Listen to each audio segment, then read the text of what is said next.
So welcome to Jabba's Court.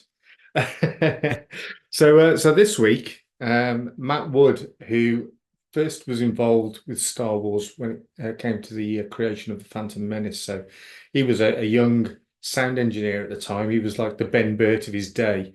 Um, and I got to meet him in 2016, actually, when I went to Star Wars Celebration. Really nice guy. Um, and we talked mostly about the work that he did on General Grievous. But it's come to light that his favorite film to work on was The Phantom Menace. Um, and if you have a look at the article that's on Fantatrax, quite interesting to find out that he was the first to see The Phantom Menace as a completed film, Yeah. even before George. So can you imagine at 25, Bry, you're there, you've done a little bit of work on the Star Wars film, but you're going to be the first one to see it. That's giving me goosebumps just thinking about it. Yeah. But He but kind what did it make of, us think, Bry? Go kind of on. I was picking up the tapes, and I don't know if you've seen it. So you've seen some of the behind the scenes footage from Skywalker Ranch where they have the little bikes that let them ride between buildings because it's Yes. a vast Yeah. estate. And he describes taking them back to his room and then boarding up the door. Yeah. He said even though there's security and like there's no one coming in, he was just like, "Oh, get board up the door." So it's like nobody's getting seen Yeah. this kind of thing. He Um, was he, he was like dizzy as a school kid, wasn't he? But I mean, you get it. I understand it. As a fan, you'd be thinking, "I God, I've been entrusted with this. I don't want any. I don't take any chances." But what it got you and I thinking about, Brian, was what are our favourite Star Wars films? And I don't know about you, but mine changes quite often. Does yours ever change, or have you got a solid favourite? it's changed over the years. Yeah, Bizarrely, probably I'm now go between two films, and they weren't the films I grew up because obviously I'm a original trilogy kind of kid, so I've been through that. I've been through the prequels, sequels, and the spin-offs. yeah. I'm going to say, and it's probably controversial, but my favorite Star Wars film is the Solo film, and I just Really? it just captured the characters of Lando and Han so well. Um, so many years after other actors had portrayed those roles, it was incredibly difficult to take on roles and make it work. I loved the story. I loved the way it was presented. Um, there's just something original and rough and ready and used universe like George intended from the off. I just think they hit the right buttons so often in that film, and I kind of Yeah. really dug it. But I do flick between that and now Rogue One, which is bizarre because there's two modern era films. Um, and again, it's the way that they presented Rogue One with the archived footage from A New Hope and the way that links so brilliantly into A New Hope and the way they introduced Tarkin. And I know a lot of people criticise it, but I just thought it was brilliant. Um, it was pushing the boundaries of technology, and Yeah. I think that every generation of Star Wars films has to find that new way that they're pushing the boundary of technology. I think the prequels did that. I think the sequels failed to do that. And I think the sequels tried to honour the original films too much, that they didn't try to be their own thing. And I think every time that Star Wars has worked really well is when they've pushed the boundaries of technology. The prequels did it, the Mandalorian with the volume did it. And Yeah. I think the way that they cast the characters, and so I think it was the best casting of any Star Wars film. I think Yeah. that's why it worked for me. And I just thought that the way that Rogue One linked so perfectly, it was a beautiful story. So I flicked Now this between is Solo and Rogue One. this is kind of weird because we've not talked about this, right? Oh, But my two favorite Star Wars films are your two favorite Star Wars films. yeah, Now, I would probably, of the two, I would probably err towards Rogue One. What I like about Rogue One is you take the Star Wars element out of it, it's still a great war film. It's yeah, a fantastic war film. It could have been like a sequel to Force 10 from Navarone or something like that. It's just a great war film. Um, I love the fact that, and there's been a lot of fan edits where they edit the end of Rogue One into the beginning of A New Hope, and it's seamless. It's beautiful. The entrance of Darth Vader at the end, which I believe was a last minute decision, brilliant. But everything about it's got that Star Wars aesthetic without it sort of, like you said, being too contrived and trying to push it too hard. It's happy enough to stand up on its own 2 feet and say, "This is what I am. This is Rogue One." And the same with Solo. Um, I think the only thing that Solo perhaps suffers from is that it tries to tie up too much of Han's background, how he's named, how his blaster is created, Yeah. how he meets Chewie, how he meets Lando, how he gets the Falcon, how he kind of loses the Falcon, how he gets it back, and we know what goes on there. But a great film. It's just it goes back to George's original notion for Star Wars, which was it was just a good fun ride.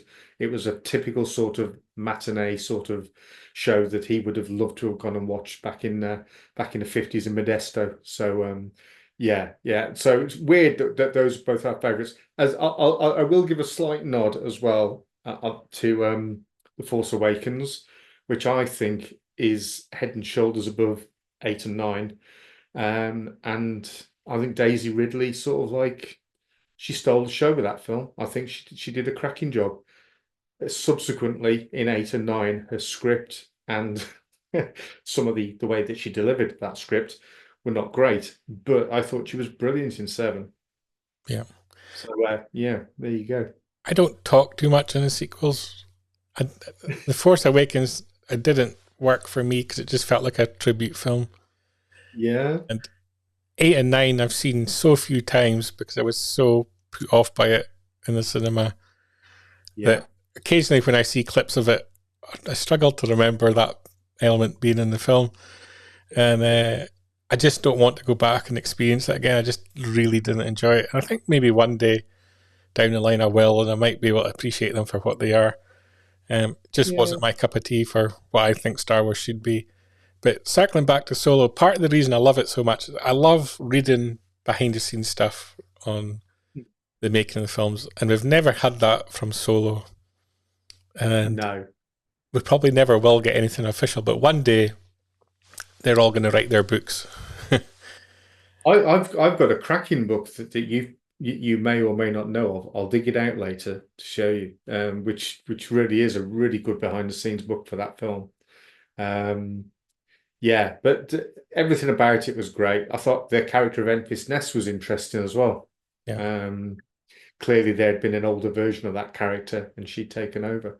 So yeah, good film. yeah. I just think when you've changed director mid film and you've changed actor as well mid film, Yeah, and reshot so much of it that, and you end up with such a good film. It's I just think that's impressive. Um, Jimmy McCrossan on Facebook. It's your question of favourite Star Wars movie. It's definitely The Empire Strikes Back. I love the original too, but Empire will always be my fave, even more than Revenge of the Sith.